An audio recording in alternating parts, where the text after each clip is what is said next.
참 좋으신 하나님 아버지, 우리의 작은 입술로 부르는 찬양을 기뻐하시고 우리의 찬송 중에 거하시는 주님, 또한 우리가 마땅히 찬양드려야 할 주님, 오늘도 주의 높으신 은혜와 사랑을 생각하며 감사를 드립니다. 오늘도 말씀을 통하여서 우리가 주의 뜻을 깨닫고 주의 마음을 품기를 원합니다.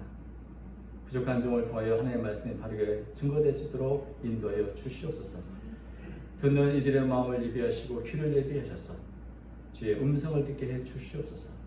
함께 해주시길 원하며 예수님의 이름으로 기도하옵나이다. 아멘. 네, 이제 추석 명절을 지금 보내고 있는데 어떻게 추석 명절을 행복하고 즐겁게 보내고 계시는지 모르겠습니다. 예. 어느 잡지사에서 10대로부터 90대까지 전 연령층 분들에게 추석을 주제로 인터뷰를 진행한 적이 있었습니다. 근데 이 나이와 성별에 따라서 아주 다양한 반응이 나오죠. 93세 먹은 어르신은 추석이 되니까 집이 북적북적해 좋다. 앞으로도 이 추석 때마다 이 가족들이 모여서 이렇게 함께 보냈으면 좋겠다. 이런 말씀하는 분이 있는데, 젊은 분들 가운데는 딱히 추석과 관련된 추억이 없다. 황금 같은 여정을 이렇게 일하면서 보내고 싶지 않다. 가족들에게 즐길 만한 것이 없어 재미가 없다. 어떤 분은 너무 힘들다.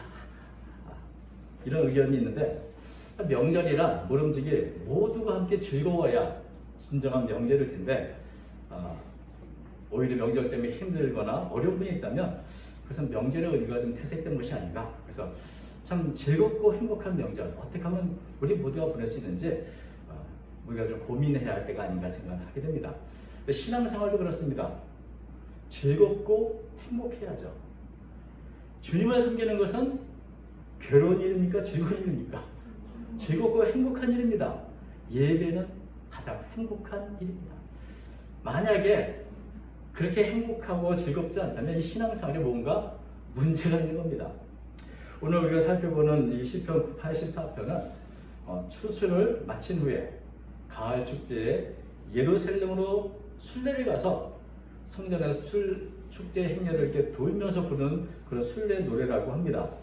어떤 학자는 이 시편을 다윗이 압살롬 자신의 아들이 반역을 일으켜서 그것을 피해서 예루살렘을 떠났을 때 지은 것이라 하기도 하고, 또 어떤 학자는 흩어져 사는 유대인들이 예루살렘 성전을 순례할 때 지은 것이라는 그런 이야기도 합니다. 정확하게 누가 또 어떻게 지었는지 모르는 거죠. 그러나 분명한 것은 참 성전을 가고 싶어하고 성전을 사모하는, 그리고 성전에 있는 것이 얼마나 행복한가 그것을 아는 사람의 시인 것은 분명합니다. 사실 늘 가까이 있으면 모르지만 멀리 떨어져 있으면 그리워지는 법이고 가고 싶고, 그래서 어떤 면에서 병이 난 이 향수병에 걸리기도 하는 것이죠. 저희 막내가 중국에 오래 살다가 한국에 오니까 오리 향수병에 걸렸어요. 중국의 음식들 먹고 싶다고. 그래서 추석날에 월병을 먹습니다. 얼마나 참 가까이 있으면 아무것도 아닌데 떨어져 있으면 그립고, 그래서 이런 추석 명절에 함께 모이니 즐겁고 행복한 것이고, 또 예배를 드리는 성전도 그런 것이죠. 이 시인은 이렇게 얘기합니다. 만군의 여호와여, 주의 장막이 어찌 그리 사랑스러운지요. 내 영혼이 여호와의 공정을 사모하여 수약하며 내 마음과 육체가 살아계신 하나님께 부르짖나이다. 그 성전에 가고 싶어서 내가 정말 병이 날 지경입니다. 하나님께 언제 나갈까? 이런 참 부르짖어 기도합니다. 이런 고백을 하고 있는데, 이 시편 84편을 우리가 쭉 읽어보면 셀라라고 이게 마치죠. 가로 열고 4절 마지막에 지혜 집에 사는 자는 복이 있나니 그들이 항상 주를 찬송하리이다. 셀라 이렇게 되어 있거든요. 이 셀라를 기준으로 해서 나누면 새 연이 됩니다. 셀라라는 말은 뭐 그 의미를 정확하게 알 수 없지만 아마도 일종의 음악용으로서 잠시 쉬어라 이렇게 그런 기능을 하는 것으로 알려져 있습니다. 이 마지막 셀라로 끝나는데 그때마다 각각 복이 있다 이런 표현이 나옵니다. 4절이니까 그렇죠. 주의 집에 사는 자들은 복이 있나니 그들이 항상 주를 찬송하리이다. 두 번째 연 내려보면 5절 보니까 주께 힘을 얻고 그 마음에 데려가 있는 시온에 데려가 있는 자는 복이 있나이다. 또 마지막 셋째요 12절 만군의 여호와여 주께 의지하는 자는 복이 있나이다. 이거 전부 셋으로 나눌 수 있는데 각각 연마다 복이 있나이다라고는 그런 고백이 있죠. 근데 복이 있다는 말은 사실은 행복이라고 바꾸어서 번역할 수도 있습니다. 그래서 복이 있나이다는 이 표현은 앞으로 미래에 무슨 복을 받을 것이다 이런 뜻이 아니라 그렇게 사는 사람은 행복한 사람이다 를 말하는 겁니다. 누가 행복한 사람인가? 누가 즐겁고 행복한 사람인가? 가장 행복한 사람이 누군가에 대해서 사실은 이 시편은 우리에게 말해주는 것이죠. 이렇게 하는 자는 행복한 사람입니다. 그런데 그것을 가장 상징적으로 은유적으로 보여주는 구절이 3절입니다. 나의 왕 나의 하나님 만군의 여호와여 주의 제단에서 참새도 제 집을 얻고 제비도 새끼들 보금자리를 얻었나이다. 어떤 분은 이 구절을 자신은 멀리 있어서 성내에 가지도 못하는데 참새와 제비는 날개가 있어서 헐헐 날아서 성전에 가서 거기다가 또 집을 지어서 사는 모습을 보니 참 부럽다는 그런 것을 해석하는 분이 있습니다. 그런데 가만히 생각해 보면 제단이라는 것은 재물을 불켜 드리는 그런 곳인데 어떻게 그렇게 참새가 거기다 집을 지고 제비가 보금자리를 꾸밀 수 있을까 이런 생각이 듭니다. 그리고 이 제단에 집을 짓고 보금자리를 꾸미는 참새와 제비를 볼 수가 있습니까? 그럴 리가 없죠.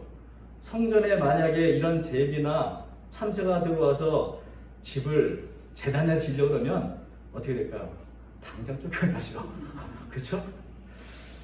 또 어떤 분 그래서 이게 제단이 아니고 성전 건물에 있는 이 처마 이런데 제비나 참새가 이 집을 짓고 울타리 꾸민 게 아니겠는가 이렇게 생각하는 분이 있습니다. 그러나 여러분 우리가 잊지 말아야 할 것은 시편은 시라는 겁니다.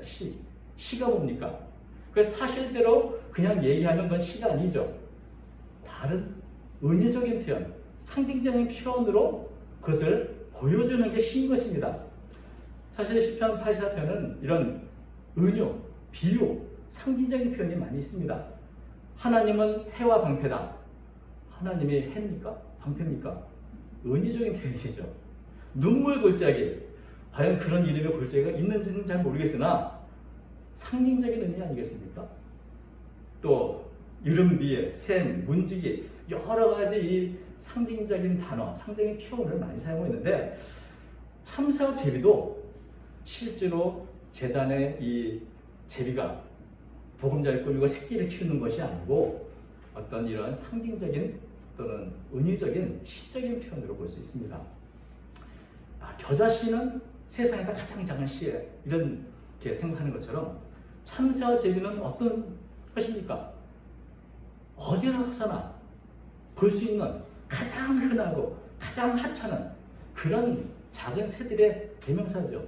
참새 대명사. 어디서나 볼 수 있는 참새. 특별히 참새에 대해서는 마태복음 10장 29절 보면 두 마리가 한 아사리온을 다닌다고 합니다. 한 아사리온이라는 이 단어, 이 화폐는 화폐 단위는 가장 낮은 단위인데 그 하나로 참새 두 마리 살 수 있다 이렇게 말하거든요. 그러니까 이 참새라는 존재는 가장 푼돈으로 팔리기 쉬운 아주 하찮고 보잘것없는 그런 존재의 대명사입니다. 참새를 우리가 많이 보죠. 보면 어떻습니까? 보면 이 조그만 새가 늘 긴장하고 있습니다. 그렇게 쪼 먹다가도 누가 빠시락도 막 도망가죠. 왜? 보잘것없고 힘이 없으니까 도망가야 사는 것이죠.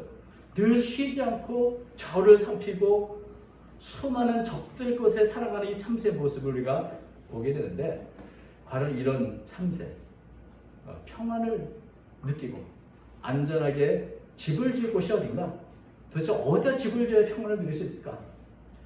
아무도 공개할 수 없고 내가 마음 놓고 보금자리를 꾸며서 새끼를 기를 수 있는 곳이 도대체 어딘가? 여러분 생각해보면 그곳이 어딜까요? 흙무지, 처마집, 처마마을이겠습니다만은 그런데 이 참새와 제비가 누군가? 바로 우리들입니다. 세상에서 너무나 흔하디 흔한 나의 존재, 별 볼 일 없는 존재, 하찮은 존재, 그게 바로 모든 성도들의 모습인 것이죠. 그런데 이렇게 하잘것없이 보이는, 별 볼 일 없어 보이는 이 사람이 어디다가 집을 짓고 사는가? 하나님의 제단 위에 집을 짓고 산다. 굉장히 아름다운 표현인 것입니다. 하나님의 제단은 가장 고귀한 것, 가장 거룩한 것. 그래서 누구도 침범할 수 없는 그곳에 감히 하잘것없고 부잘것없는 참새와 제비가 거기다가 집을 짓고 보금자리를 꾸몄다. 이건 도무지 가능한 일이 아니죠. 그런데 시인은 말합니다.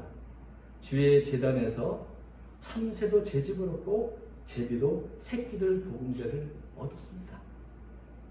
하나님께서 그 제비와 참새 같은 하잘것없는 우리에게 가장 귀한 제단을 주셨습니다. 그곳에 살게 됐습니다.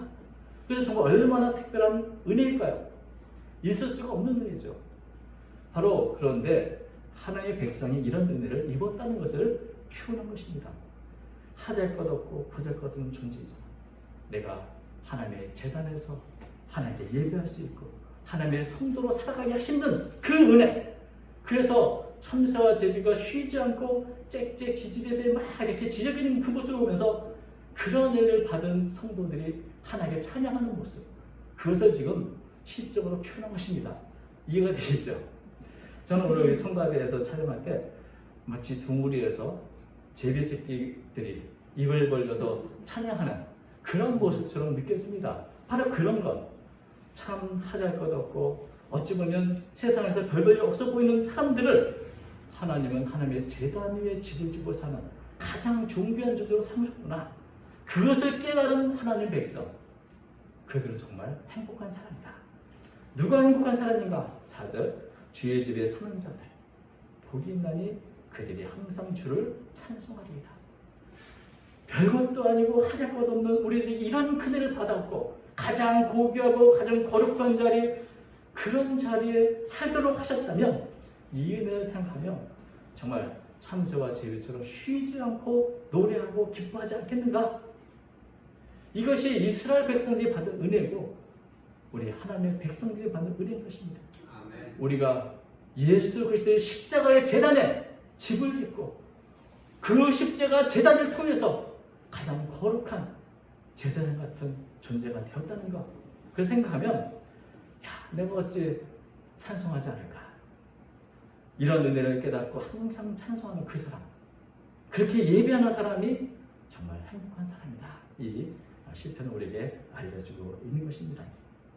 하나님이 이스라엘 백성을 택한 것은 크고 강대해서가 아니라 정말 참새와 같고 제비 같은 그런 존재지만 하나님이 사랑하셔서 사랑하시기 때문에 세상에서 가장 뛰어난 그런 하나님의 백성도 삼으신 것처럼 참새와 제비들, 우리 모두가 참새와 제비들에 불과하지만 이렇게 하나님의 제단에서 찬양하는 그 모습, 그것에 대해서 참 이 시편은 우리에게 노래하고 말해주고 있는 것입니다.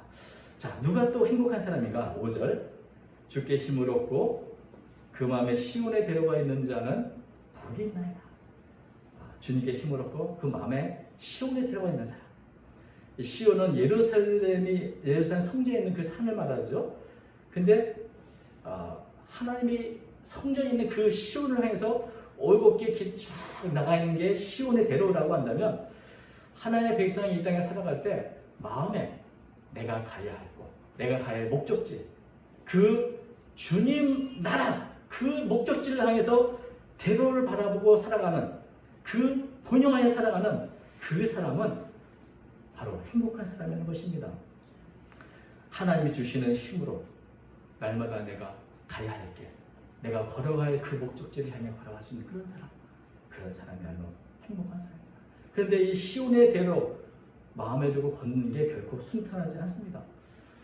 존 버닌이 쓴 철벽정에 보면 수많은 사건, 수많은 일들을 겪으면서 이렇게 천국을 향해 한 걸음 한 걸음 나가는데 그 모든 과정을 오늘 이 84편은 눈물 골짜기로 표현했습니다. 6절 그들이 눈물 골짜기로 지나갈 때 그곳에 많은 샘이 있을 것이며 이런 비가 복을 채워주나이다. 눈물 골짜기는 눈물로 걷는 골짜기입니다. 우리가 이 땅에서 겪는 수많은 사건들, 눈물을 흘리며 살았던 그 세월들, 크게 다 눈물 골짜기라고 표현할 수 있을 것입니다. 어떤 사람은 이 눈물 골짜기를 어릴 때부터 걷는 사람이 있고, 또 어떤 사람은 중년에 혹은 노년에 이 눈물 골짜기를 통과하는 분들이 있습니다. 눈물 골짜기의 종류도 다양하죠. 어떤 분은 경제적인 이유로, 어떤 분은 건강의 문제로, 어떤 분은 가족들의 일로 여러 가지 눈물 골짜기를 저마다 걷고 있는데, 그 눈물 골짜기를 어떻게 건널 수 있었는가?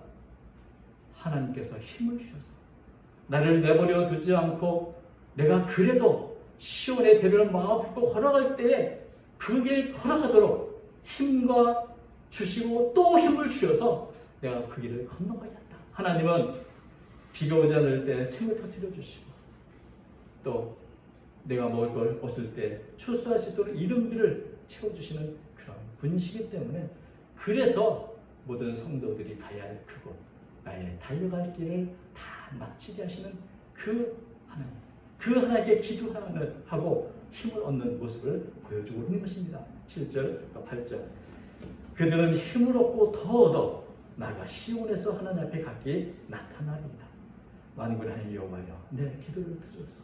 야곱의 하나님이여, 귀를 기울여서 힘을 얻고 더 얻어서 날마다 기도하는 가운데 힘을 얻어서 그 순례의 여정을 마칠 때까지, 주님 앞에 설 때까지 걸어가는 그 모습, 그렇게 지금도 가야 할 주님의 나라를 향해 걸어가고 있는 마음의 시온에 데려가는 그 사람이 바로 행복한 사람이다 말하고 있는 것입니다.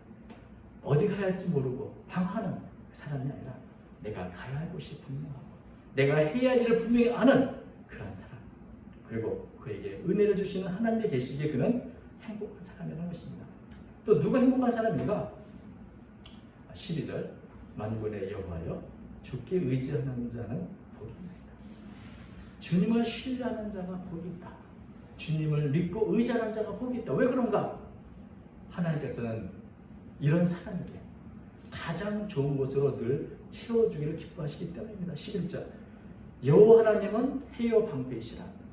여호와께서 은혜와 영화를 주시며 정직하게 행하는 자에게 좋은 것을 아끼지 아니하실 것임이니이다. 하나님은 마치 태양이 자신의 빛과 에너지, 열기를 아낌없이 베풀어 주는 것처럼 모든 좋은 것들, 모든 은혜, 모든 영화를 끊임없이 그의 백성에게 부어주시고, 또한 마치 하나님은 방패와 같이 수많은 적들의 나를 공격할 그 가운데서 나를 보호해 주시는 분이다. 그 하나님을 신뢰하는 자에게 이런 은혜를 주시기 때문에 모든 좋은 것을 아끼지 않은 하나님이 계시기에 그 하나님을 믿고 신뢰하는 자는 행복한 사람이라 말하고 있는 것입니다. 우리가 잘 아시는 것처럼 로마서 8장 32절, 자기 아들을 아끼지 아니하시고 우리 모든 사람을 위해 내어주시니가 어찌 그 아들과 함께 모든 것을 우리에게 주시지 않겠는가. 이렇게 참 누가 복된 사람인가를 쭉 고백하다가 저는 여기서 한 가지 질문이 있다는 것을 깨달았습니다. 혹시 여러분 개그 프로그램 중에 저는 일주일에 한 번씩 보는데 두 분 사랑 토론이라고 하는 게 있습니다. 굉장히 질문 같지 않은 질문을 이렇게 해서 그걸 토론하는 거죠. 이런 겁니다. 당신의 인생을 정할 수 있다면 무엇을 선택할 것인가? 무병장수 거지? 아니면 5년 시한부 재벌? 어느 게 더 나을까요? 이거 이제 토론을 하는 그런 재미있는 이제 개그인데, 저는 시편 84편의 기자가 우리에게 이런 질문을 던지고 있다는 생각합니다. 여러분 한번 선택해 보십시오. 다른 곳에서의 첫날과 성전에서의 하루, 어느 걸 택할까요? 고민이 됩니까? 내가 다른 곳 선을 지날 수 있는데 그거를 갖겠습니까? 아니면 내가 성전에서 하루를 택하겠습니까? 이 시인은 성전에서의 하루는 다른 곳의 날들에 1000배나 더 아름답고 더 귀하고 더 좋은 곳이다, 이런 고백을 지금 하고 있습니다. 성전에서의 하루, 무슨 내가 첫날을 줘도 아깝지 않은 그런 날이다. 또 질문이 있죠. 악인의 장막에서 호연하게 사는 거 택하겠습니까? 아니면 하나님의 성전을 문지기로 사는 것을 택하겠습니까? 어느 것이 더 좋은가? 모세는 여기에 분명한 선택을 했습니다. 히브리서 11장 25절과 26절, 믿음으로 모세는 바로의 공주의 아들이라 칭함받기를 거절하고 도리어 하나님의 백성과 함께 고난받기를 잠시 주하게 나가 누리는 것보다 더 좋아하고 그리스도를 위하여 받는 선물을 애굽의 모든 보화보다 더 큰 재물로 여기고, 여기 보면 모세가 뭘 택했는지 너무나 분명하죠. 악인의 장막 화력에 사느니 내가 하나님의 성전의 문지기를 가장 낮은 직이라도 내 하나님 위해서 삶을 살겠다. 여러분, 어떤 삶이 행복한 삶일까요? 사람은 단지 오래 길게 산다고 좋은 것이 아니라 가치 있고 행복하게 사는 게 중요합니다. 전도서 6장 6절 이렇게 말하죠. 그가 비록 천년의 갑절을 산다 할지라도 행복을 보지 못하면 마침내 다 한 곳으로 돌아가는 것뿐 아니라, 천년의 갑절을 산다 할지라도 단 하루 행복한 삶, 가치 있는 삶을 살지 못하면 그게 무슨 의미가 있습니까? 하루를 살아도 의미 있게, 행복하게, 즐겁게 살아야 되지 않겠는가? 악인의 장막에서 사는 겁니다. 그래서 하나님의 성전 문지기 있는 것이 더 귀한 것이고, 다른 곳에 첫날 지나는 것보다 성전에서 하루가 더 귀하고 아름답고 행복한 것입니다. 주님과 교제하고 주님 뜻대로 사는 삶, 그것은 이 세상에서 부귀영화 누리며 오래오래 사는 것보다 1000배나 더 귀한 삶이라고 이 시편의 기자는 우리에게 고백하고 있습니다. 주의 궁정에서의 한 날을 사는 게 다른 곳 첫날 사는 것보다 낫고, 하나님의 성전에 문지기 있는 것이 악인의 장막에 사는 것보다 행복한 일이다. 만약에 여러분이 이 시편 기자와 같이 이런 선택을 할 수 있다면 여러분들도 행복한 사람입니다. 참새와 제비같이 하찮은 우리에게 주신 하나님의 은혜를 깊이 깨닫는다면 마땅히 우리가 선택해야 할 길인 것이죠. 여러분, 우리의 현실, 환경이 어떠하든지 우리의 마음에 주님이 함께 하신다면 우리는 언제나 기쁨과 평안, 안식을 누릴 수 있습니다. 주의 집에 사는 자들, 그 마음에 시온에 데려가는 자들, 주님께 의지하는 사람은 누구나 참새와 제비 같은 우리라도 행복한 인생을 살아가는 삶입니다. 신앙생활 이렇게 행복하게 기뻐하고 참새와 제비가 지집에 대해 짹짹 노래하듯이 주님을 찬양하며 걸어가야 되지 않겠습니까? 오늘도 즐거운 추석 명절 보내시고 또 즐겁고 행복한 우리 신앙생활 하시는 저와 여러분 되시기를 주님의 이름으로 축원합니다. 네. 거룩하신 하나님 아버지, 우리가 얼마나 연약하고 보잘것없는 존재인지 제 생각할 때마다 우리에게 넘치는 은혜를 주신 주님을 찬양하지 않을 수 없습니다. 영원한 하늘나라를 마음에 품고 주의 제단 앞에 산제사로 우리를 드리시고 살아가게 하신 주님, 주의 은혜를 늘 감격할 수 있도록 도와주시고 주인의 보답하는 제가 되도록 인도해 주옵소서. 마음의 시온의 대류를 품고 그 길을 올곧게 걸어가는 제 모든 성도가 되도록 축복해 주시옵소서. 함께해 주시는 것 원하며 모든 것을 우리 주 예수님의 이름으로 기도하옵나이다. 아멘.